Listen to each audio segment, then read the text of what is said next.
குபேரனை போரில் தோற்கடித்த ராவணன் அவனது புஷ்பக விமானத்தில் ஏறி இலங்கையை நோக்கி பறந்தபோது கைலாய மலையின் அருகே வருகிறான். அந்த மலையை நந்தி தேவர் காவல் காத்து வந்தார்.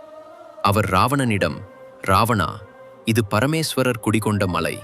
எனவே இதன் மீது பறந்து செல்லக்கூடாது. விலகி செல்" என்றார். இதை கேட்டதும் கடுங்கோபம் கொண்ட ராவணன், "ஏய் குரங்கு முகம் கொண்டவனே, யாரை பார்த்து விலகிச் செல்லச் சொல்கிறாய்? இந்த மலையை இப்பொழுதே பெயர்த்து எறிகிறேன் பார்" என்றார். அதற்கு நந்திதேவர், "நீ என்ன வேணாலும் செய்து கொள்.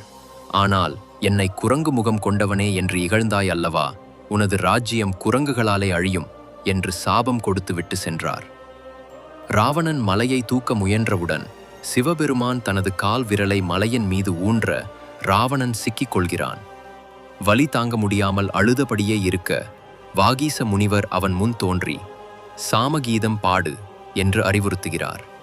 அவனது ஒரு தலையை வீணையாக மாற்றி அதில் இசை பாடத் துவங்குகிறான். சிவன் மயங்கி தனது கால் விரலை எடுக்கிறார். அந்த நேரத்தில் ராவணன் மலையை கீழே வைத்து இசையை நிறைவு செய்கிறான். இதனால் திருப்தியான சிவபெருமான் ராவணனுக்கு சந்திரகாசம் என்ற வாள், 33 கோடி ஆயுள் மற்றும் ஈஸ்வரன் பட்டத்தை வழங்கி அருள் செய்கிறார்.